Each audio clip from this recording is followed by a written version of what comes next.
আমাদের লাগবে। এরপরে বিয়ে বাড়ি, আমাদের বিয়েগুলো সুন্নত তরিকায় বিয়ে, প্লিজ দয়া করে এটা আমরা মানবো। কোনো ঢাক ঢোল মিউজিয়াম হারমোনি বাজাবো না, নাউজুবিল্লাহ, আল্লাহ মাফ করুন। এরপরে মৃত্যু, আমি ইম্পর্টিং তথ্যগুলো দিয়ে যাই যেগুলো আমরা ভুল করি, কবিরা গুনাহ করি। নিজের মাও মরে আর আপনি কবিরা গুনাহ করেন। আমি আপনার মাকে দেখলো উত্তরপাড়ার একজন মুরব্বী, 90 বছর বয়স, 100 বছর বয়স, সেই বিরুদ্ধ মানুষ। সদ্দা আওরতের ভিতরে এটাকে মুহররম বলা হয়, সদ্দা আওরতের বাইরে এটাকে গায়রে মুহররম বলা হয়। বেগানা পুরুষের মুখ দেখা হারাম। ওই লোকটা আমার মা মরছে আর আরেকজন মানুষ দেখবে কেন?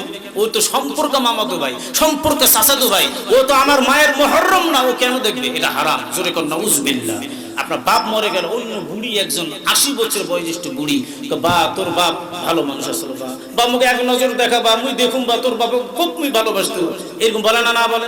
কিন্তু না, যদি ওটা মুহররম না হয়, ও 90 বছরের বিরুদ্ধ বয়োজ্যেষ্ঠ একজন মাও যদি হয়, দেখা যায় না। আপনি কেন দেখাবেন? তাহলে মৃত্যুর সময় এই জিনিসগুলো যদি আপনি আমি লক্ষ্য না করি, বাপ মরে গেল আর কবিরা গুনাহ সেন্টার বাসাতে চালু করে দিলাম, সকলে লাইন ধরে যায়, পাইকারি ভাবে দেখে আর চলে আসে, এগুলো কি? এগুলো ইসলাম সাপোর্ট করে না। কথা বলেন ঠিক কিনা? তাহলে 5টা বিষয়ের উপর যদি আজকে আমরা আমল করি, আল্লাহর কসম মাহফিল থেকে এই 5টা দায়িত্ব পালন করে কেউ যদি আমল করতে পারে, আমি ছোট্ট একটা জ্ঞান আশা করতে পারি ওই ব্যক্তির জীবনে আল্লাহ তাআলা অভাব অনটন দিবেন না, অশান্তি দিবেন না, রোগবালা দিবে না, তার শরীর সুস্থ রেখে ভালো রেখে পুরো ফ্যামিলিতে রহমত দিয়ে আল্লাহ তাকে দুনিয়াতে কালেমা নসিব করে কবরে জিন্দেগিতে ডাক দিবেন। জোরে কোন আল্লাহু আকবার, আরেকবার জোরে কোন আল্লাহু আকবার। সম্মানিত ভাইরা আমার, শেষ মুহূর্তের মধ্যে একটি কথা আমি এক্সাম্পল দিয়ে শেষ করে দিব। এবার আসেন, বিশ্ব নবী সাল্লাল্লাহু আলাইহি সাল্লাম চলে গেলেন মেরাজে, জানার পর এবার মেরাজে যে দিকে অধিকাংশ মেয়েরা জাহান্নামের মধ্যে শর্টকাট কথা চলে আসলো, সাহাবীদেরকে বলল, আল্লাহর নবী সাহাবীরা ডাক দিয়ে বলল যে আসলে কেন তারা জাহান্নামী? মেয়েরা অধিকাংশ কেন জাহান্নামী? বেড়ারা স্বামীর অবদানকে অস্বীকার করে, ছোট্ট একটা কথা নিয়ে বলে, না এই কাজ আমি করবো না, এটা করবো না, স্বামীকে তুই মুই বলে কথা বলে, বলে না? না বলে? বিশ্ব নবী বলে, না খবরদার, এটা তুমি বলবো না। মা ফাতেমা নিজের মেয়ে, ছোট্ট মেয়ে, কলিজার টুকরা, তাও বলে আমি তোমার রিস্ক নিব না কবরে, তোমার কবর তোমাকে হিসাব দিতে হবে, সাবধান তোমার স্বামী যেন তোমার উপর নারাজ না থাকে। জোরে কোন সুবহানাল্লাহ। এটা কম বড় কথা? এরার পরে কেন বিশ্ব নবী ডাক দিয়ে বলল, আমি যে দেখলাম জাহান্নামের আগুন, একজন মেয়ে চিৎকার মেরে কাঁদতেছে, মাথার মধ্যে একটা কাক আগুনের যার চুলগুলো উঠে নিয়ে যায়, এত জোরে চিৎকার দেয়। এমন মুহূর্তের মধ্যে বিশ্ব নবী বলে, এত জোরে চিৎকার দেওয়ার কারণ হয় না? বলে না, ইয়া রাসূলুল্লাহ, আমার যে কষ্ট, আমার কষ্টটা তামাম বিশ্বের মহিলাকে বন্টন করে দিলে কেউ তো এই কষ্টটা সহ্য করতে পারবে না। আল্লাহু আকবার। যখন এসে মাথার মধ্যে সবল দেয়, এত আমার ব্যথা, এত কষ্ট, নবী আপনারে কি বলবো, আমি সহ্য করতে পারি নাই। তবে আল্লাহর নবী বলল, এই কষ্টটা কেন তুমি জানায় দাও মা। ওই মেয়েটা জানাই দিল, পৃথিবীর জমিনের মধ্যে আমি চলতাম, ফিরতাম, হাঁটতাম, আর আমার মা আমারে বলে নাই, বাবা কোনোদিন বলে নাই, আমি নিজে ইচ্ছা করে কমন হিতাহিত জ্ঞান আমার আল্লাহ দিয়েছে, এরপর নিজে আমি মাথার মধ্যে দাইমে ফরজ কাপড় দেওয়া, এই দাইমে ফরজ আমি আদায় করতাম না। আমার মাথা থাকতো খোলা, আমার মাথার মধ্যে কোন রকম ওড়না বা শাড়ি থাকতো না। পুরুষের মাথার মধ্যে যতক্ষণ টুপি থাকবে আল্লাহর রহমত থাকবে, এটা দাইমে ফরজ, সুবহানাল্লাহ। মহিলার মাথার মধ্যে যতক্ষণ থাকবে শাড়ির আঁচল বা কোনো ওড়না, ততক্ষণ পর্যন্ত আমার আল্লাহ বলে আমি আসমান থেকে রহমত নাজিল করে দিব। জোরে কোন সুবহানাল্লাহ। বিশ্ব নবীর হাদিস, যে মেয়ের মাথার মাথার চুলগুলো যত লম্বা, ঘন লম্বা, আল্লাহর নবী বলে ওই মেয়ের মাথার উপর তত বেশি রহমত আল্লাহ নাজিল করিয়ে দেয়। যেই বাড়িতে কন্যা সন্তান, এই বাড়িতে আল্লাহর রহমত নাজিল করে দেয়। প্রথম নম্বরে যেই বাড়িতে কন্যা সন্তান হয়, ওই বাড়ির মধ্যে মিষ্টি বিতরণ হয় না, মনটা বড় খারাপ। কথা কোন ঠিক কিনা? সুর সন্তান যদি হয়, তাহলে সন্তান ভূমিষ্ঠ হওয়ার আগে সম্ভব পেরে মিষ্টি এক মন বিতরণ করায় দেয়। আছে না? আছে। জোরে কোন না। না না, আল্লাহর নবীর হাদিস তো মানলাম না। বিশ্ব নবী বলে প্রথম কন্যা সন্তান যেই বাড়ির মধ্যে, ওই বাড়ির মধ্যে রহমত আল্লাহ ভরপুর করায় দেয়। যেই মেয়ে কন্যা সন্তান বেশি, ওই বাড়ির মধ্যে আমার আল্লাহ বলে আমি রহমত দিয়ে ভরপুর করায় দেয়। এরে মুমিন সালালান সালালান, এগুলো কোনো রাগ করবেন না যদি আপনি আমি আমল করে মেনে নেই। আপনার আমার জিন্দেগির মধ্যে সফলতা দিবেন আমার আল্লাহ। সুবহানাল্লাহ যখন। এবার দেখেন মেয়েটা আরেকটা কথা বলে শেষ করে দিব। আমার পর্দার আয়নের মা জানায় না, একজন মেয়ের ঘটনা বলে দিই, কি ধৈর্যশীল মেয়ে আসলে স্বামীর নামাজের দাওয়াতটা কেমন ভাবে উনি দিয়েছে। আল্লাহু আকবার জোরে বলেন। কেমন ভাবে দিয়েছে? তার একটা কবরস্থান, কবর আগে তো এই যে নোয়াখালী কবর, আমরা তো মায়ের পেটে আছি ধরতে গেলে, এমন জায়গা আছে যেগুলো ভেঙ্গে চলে গেছে, কবরস্থান ভেঙ্গে চলে গেছে, কবর দিতে পার না। পাবনা এক জায়গাতে গেলাম, কবর নাই। ভাই আপনার এই বর্ষার সময় কি কষ্ট করেন রে ভাই। হুজুর নৌকা নিয়ে যায় কবরস্থানে, লাশ নিয়ে নৌকা নিয়ে যায়, যে ওখানে কি করেন ওই পানি কবর থেকে ওঠে, শেষে কলার ওই ভরুগুলো দিয়ে আমরা লাশটা ওখানে রেখে দিই। তারপরে কবরস্থান খুঁজে পাওয়া যায়, তখন আমরা ভাসিয়ে দিই। করবো কি, এত কষ্ট। একজন লোকের বলে বাড়ি নেই, ঘর নেই। চাচা থাকেন কেমনে রে বা? কই এই যে আমার জীবনটা বা নৌকার মধ্যে, বাড়ি তো আল্লাহ নিয়ে নিছে রে বা। সব তোমার ভেঙ্গে যমুনা নদী তো নিয়ে নিছে, আমার বাড়ি নাই, ঘর নাই, ছেলে মেয়েগুলো কে কোথায় গেছে তারও খোঁজ খবর নাই। এই নৌকাটা আমার জীবন, এটা আমার সম্পদ। তোমার চাচি আর আমি থাকি এই নৌকায়, আমার বাড়ি ঘর যা হয়, ভাত রান্না এটাতে হয়। এক সাইড থাকে, আরেক সাইড যে 2 টাকা হয় ইনকাম করে ভাড়া টাড়া মারে, আল্লাহ তাআলা যা চালায় এটার মধ্যেই জোরে কোন সুবহানাল্লাহ। কত কষ্টে তারা আছে, আর আজকে আমরা কত সুখে শান্তিতে জীবন যাপন করতেছি। কথা বলেন ঠিক কিনা? কথা বলেন ঠিক কিনা? তো এরকম ভাবে ভেঙে চলে গেছে, মানে বর্ষাকাল তো। ঠিক এমন মুহূর্তের মধ্যে একটা সাদা কাফনের কাপড় চকচক একটা লাশ। ইস, লাশটা কার? কর্তৃপক্ষ জানালো লাশটা কার। এক গ্রামতে ভেসে আরেক গ্রামে আসছে, লোকজন লাশটা হেফাজতে রেখেছে। অনুভব করলে একজন কাফনে কাপড়, 5টা তো মহিলার লাশ। মহিলা মানুষ দ্বারা শনাক্ত করা হোক, ময়নাতদন্ত করা হোক। দেখা গেল এটা মহিলার লাশ। ওই মহিলা বলতেছে, আমি খোলার সঙ্গে সঙ্গে সুঘ্রাণ, এত সুন্দর একটা ঘ্রাণ পেলাম। তার মুখে তো কোনো স্পট নেই, কাফনের কাপড়ে ছোট্ট একটা কালো স্পটও নেই, চকচক কাফনের কাপড়। জোরে কোন সুবহানাল্লাহ। কেমন কথা রে ভাই। লাশটা তো ছিল বহুদিন পর্যন্ত মাটি দিয়ে, তারপর ঘাঁটছে, ময়লা তো জমা হবে নাকি বলেন? জমা এনে লাশটাকে শনাক্ত করা হলো। লাশটা কার? ছোট্ট একটা কথা বলে শেষ করে দিবে, লাশ কার এলান করে দিল কর্তৃপক্ষ, এলান করে জানাই দিল লাশটা। এবার একজন মুরব্বী চলে আসলো, আসার পর বলে, আমি দেখি লাশটা আমার স্ত্রী কিনা, আমি আগে দেখবো, প্রমাণ করব। মেয়েটারে ডাক দেওয়া হোক। একজন মেয়েকে ডাক দিয়ে বলো, দেখো লাশটার যখন প্রথম নম্বরে গিট্টিটা খুলে দিবে, মাথার মধ্যে দেখবে একটা দাগ আছে না না। উনি এবার খুলে দিয়েছে। মেয়েটা বলে, চাচা ও মুরব্বী, দেখতেছি আমি ওই মেয়েটার মাথার মধ্যে যে দাগ আছে, দাগটা বড় দাগ, কিন্তু দাগের চতুর্দিক কোনো চুল গজাই নেই, দাগটা এখনো পর্যন্ত আছে। এবার উনি প্রমাণ করলো, হায় হায়, আমার দিলের বিশ্বাস এটা অন্য কেউ নয়, একমাত্র আবেদা জাহেরা আমার স্ত্রী। জোরে কোন সুবহানাল্লাহ। লোকজন বলে, কেমন করে শনাক্ত করে বলতে পারলেন? বলে, এই যে আমি তারা আমার কারগুজারি, আমার ঘটনা, নিজের ঘটনাগুলো আমি বলতে চাই। এমন মুহূর্তের মধ্যে উনি বলতেছে, আমার যে দাড়ি তো ছিল না এক সময়, আমার যে জুব্বা টুপি ছিল না, আমার যে চেহারা দেখছেন, 5 ওয়াক্ত নামাজ আমি ছিলাম না, আমি একজন পাকা নাম্বার 1 গ্রামের মধ্যে সবচেয়ে বড় ছিলাম, মদ খাইতাম। আর আমি আমার আব্বা তখন তৎকালীন হজ করেছে, আমার আব্বারে বললাম, ওই মেয়েটার আমি বিয়ে করব। বলে না, ওই মেয়েটা পতি তলার মেয়ে, কেন বিয়ে করবি? বলে না না না, আমার পছন্দ, আমি বিয়ে করব। এমন মুহূর্তের মধ্যে জোর করে বিয়ে করে বাপ আলাদা সংসার বাড়ি করে দিল। এমন টাইমের মধ্যে আল্লাহ কারে হেদায়েত করবে বিশ্বের মানুষ তো কেউ জানে না, ঠিক কিনা? জোরে কর। এই মেয়েটা ছিল খারাপ। এমন মুহূর্তের মধ্যে মেয়েটা বড় নামাজি, বড় আল্লাহ ওলি হয়ে গিয়েছে, আবেদা হয়ে গিয়েছে। এমন মুহূর্তের মধ্যে স্বামীকেও নামাজি বানার জন্য চেষ্টা করে, বলে, স্বামী আমার নামাজ পড়ো, নামাজ পড়ো। নামাজের জিন্দেগি তৈরি না করলে কবরে যাও। আমার মালিক ওই কবরের মধ্যে হাজার হাজার সাপ আগুনগুলো সেটিং করে রাখছে। জোরে কোন নাউজুবিল্লাহ।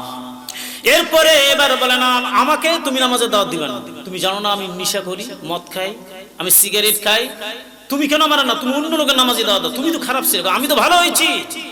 এখন আমি তালিম শুনে ভালো হয়েছি, অন্য মেয়ে আমার নামাজ শিক্ষা দিয়েছে। এমন মুহূর্তের মধ্যে এবার স্বামীকে বারবার নামাজের তাকিদ দেয় আর বলে তুমি নামাজ পড়ো, নামাজ পড়ো, নামাজ পড়ো। বলে না না না, সিগারেটের আগুনগুলো গায়ের মধ্যে দিয়ে কষ্ট দেয়। মেয়েটা বলে না, আমারে তুমি যদি কষ্ট দাও আমি কষ্ট স্বীকার করব, কিন্তু নামাজের দাওয়াত আমি স্বামী বন্ধ করতে পারবো না। জোরে কোন সুবহানাল্লাহ। ও স্বামী জানে না আমার আল্লাহ, আল্লাহর কাছে আমি কুদরতি পান নিজে সিজদায় আত্মসমর্পণ করছি, আমি নামাজি তুমিও নামাজি হয়ে যাও। আল্লাহু আকবার, জোরে কোন। এবার ও পদ্মা নামাজ জানে না। এবার একদিন গভীর রাত মদ খেয়ে পুরা রকম মদ খাইছে, মদের বোতলটা পুরা হাতে নিয়ে আবার বাসার মধ্যে ঢুকেছে, আবার মদ খায়। এমন টাইমের মধ্যে স্ত্রী জেগে থাকে, আমার স্বামী রাত 12টা 1টা 2টার দিক আসে। এবার দরজার মধ্যে যখন ডাক দেয়, দুইবার ডাক দিলে নির্যাতন শুরু হয়, গালিগালাজ শুরু হয়ে যায়। এই জন্য ভয়ে ঘুমায় না, দরজা একটা ডাক দেওয়ার সঙ্গে সঙ্গে খোলায়া দেয়। এমন মুহূর্তের মধ্যে একদিন দরজাখানা খুলতে দেরি হয়েছে, তখন অটকনিটন ঢুকছে। মদের বোতলগুলো তো ছিল কাঁচের না, কাঁচের বোতল ছিল তার হাতের মধ্যে। এমন মুহূর্তের মধ্যে বোতল দিয়ে আঘাত করে মাথা ফাইটা 2 ভাগ করায় দেয়। এই যে মাথাটা ফাইটে গেছে, এমন মুহূর্তের মধ্যে রক্তগুলো পড়তেছে আর চিৎকার মেরে কান্না করে, আল্লাহ আমার মা নাই, আমার বাবাও নাই, এখানে আমার শ্বশুর শাশুড়ি কেউ নাই, বিচার করা সালিশ করা লোক আমার তো নাই, কেউ নেই, কার কাছে আমি বিচার দিব? আল্লাহকে ডাক দে, কয় আল্লাহ ও মালিক, আমি তো তোমার পথে চলি, তোমার কুদরতি পার নিজে সিজদা দেই, আমার স্বামীকে তুমি নামাজি বানায় দাও। মাথা ফাটাইছে, আমার কোনো দুঃখ নাই, আমার রক্তের বিনিময়ে আমার স্বামীকে তুমি নামাজি বানায় দাও। জোরে কোন সুবহানাল্লাহ। কারো কাছে আমি বিচার দেব না। যেইভাবে ট্রিটমেন্ট দিয়ে এবার আল্লাহর বান্দি আল্লাহ সুস্থ করেছে, কয়েকদিন উনি তার কথা বলেন না, উনি তো শরীরটা ক্লান্ত পরিশ্রান্ত, একটু সুস্থ হয়ে যখন উনি দাঁড়ায় গিয়েছে, এবার পূর্বের ন্যায় আবার যখন মদ খেয়ে আবার মদের বোতল নিয়ে ঢুকছে, আবার স্ত্রী বলে না, জীবন যদি চলিয়া যায় আল্লাহর কসম নামাজের দাওয়াত আমার স্বামীর কাছে আমি বন্ধ করব না। চিৎকার দিয়ে কোন সুবহানাল্লাহ। আবার দেখেন আমাদের এলাকার মা বোন হলো তো করে ওই যা করে করুক, কথা বলেন ঠিক কিনা, কি করবে করুক, ও যদি একটা বিয়ে করে করুক, ও যদি নামাজ না পড়ে পড়ুক, সারাদিন মদ খাবে না, কি গো আমি আর জীবনে তার নামাজের কথা বলবো না, বলবে কিনা বলে না? মেয়েটার কত বড় সাহস, একমাত্র তাকওয়া আল্লাহর উপর বলে, আল্লাহ নিশ্চয়ই তুমি তোমার বান্দাকে হেদায়েত প্রাপ্ত দান করবা।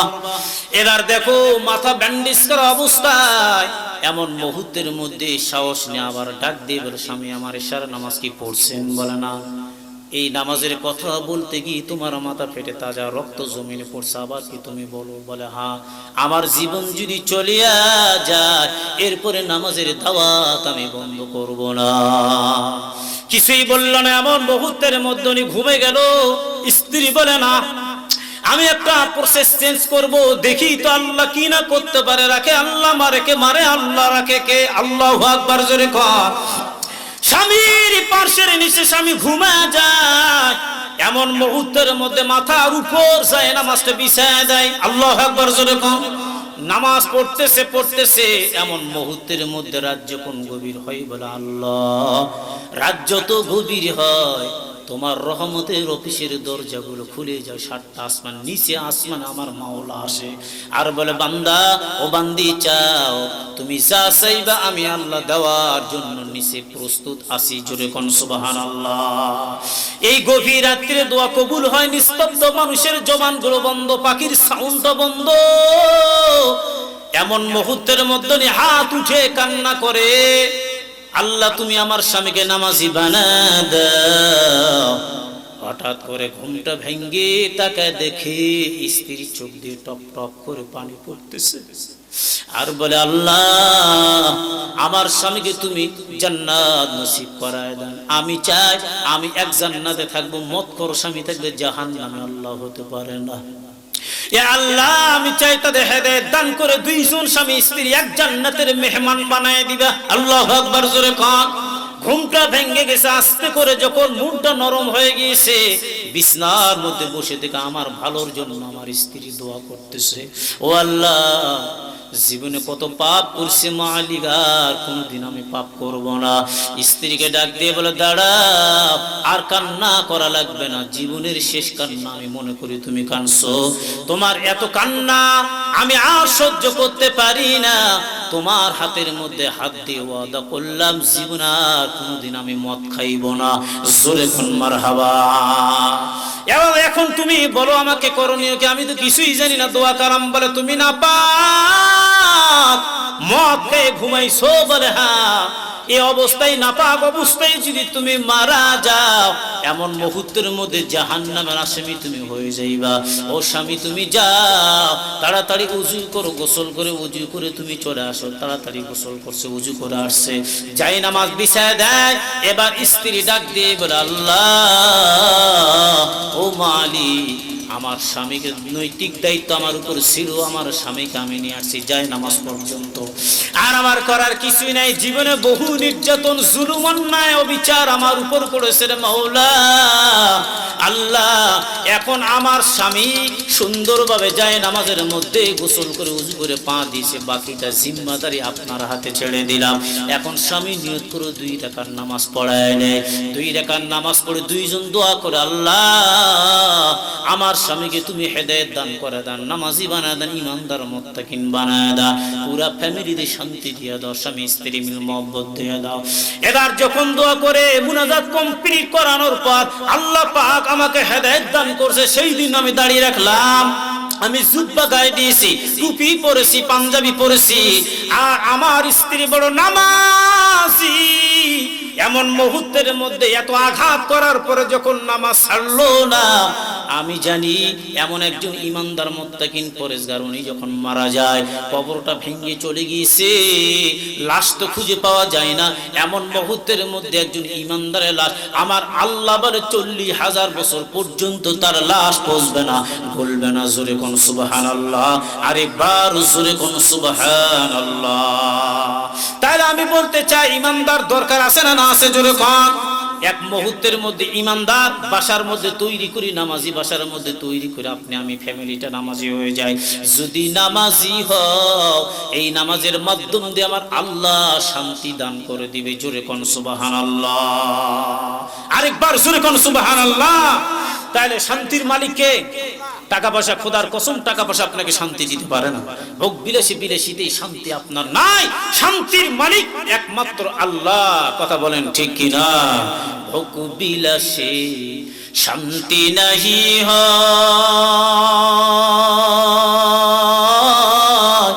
আসল শান্তি আছে যা দিলে আল্লাহর ভয়। 10 তালাতে নাই রে শান্তি, শান্তি আছে গাছতলাই।